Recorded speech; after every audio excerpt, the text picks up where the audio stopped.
First of all, principle number one, names and rituals don't save you.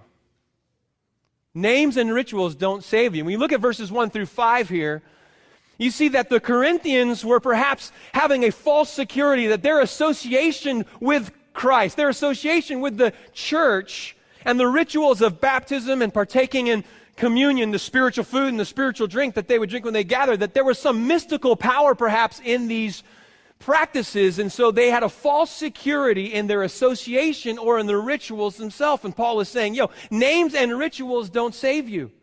Millions of Americans all across our country enter into buildings under the name Christian.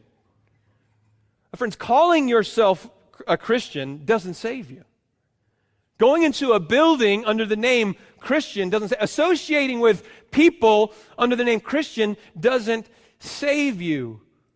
Coming from a Christian family doesn't save you. The ritual sacrament of baptism doesn't save you. The ritual participation in communion doesn't save you. You see, the Corinthians were saying, hey, what's the big deal?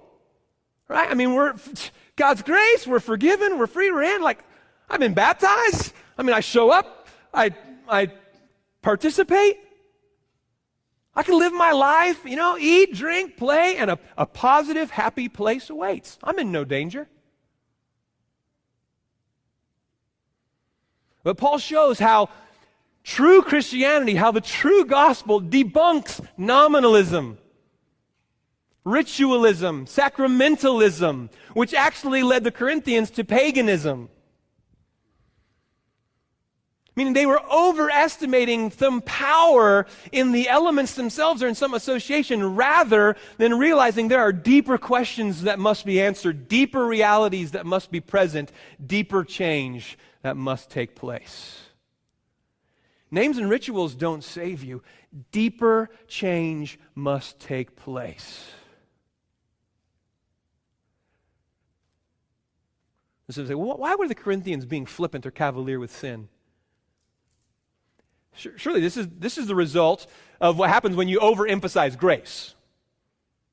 Isn't this the result of them focusing too much on grace? I mean, when we focus too much on grace, we think, hey, you're fine, you're forgiven, I can live however I want. It's grace, grace, grace. I can live however I want. I mean, that must be the problem, right? That's what's going on. It's overemphasizing grace. So we got to be careful. We need to bring in law, we need to bring in rules here, because if we overemphasize grace, this is what we're going to get. This is not the case. This is not because of an overemphasis on grace, rather a cheapening of grace. They were failing to see grace for what it really is. He shows them this by saying, like, the Israelites missed it. Look at all this provision, all this blessing, all this grace. And it was, in fact, was Christ who was following them all through the wilderness. Christ who was providing for them. It's Christ who's provided for you. And you are therefore abusing that grace. You're failing to see grace for what it really is. You're failing to recognize your true need for even more grace. You need a new motivational center for living. You need a new causal core at your core, new desires by which a new transformed life will flow. That actually requires more grace, not less. The problem is not too much grace, but too little. Now, it's easy just to rely on associations and rituals. That doesn't penetrate the heart. Names and rituals don't save.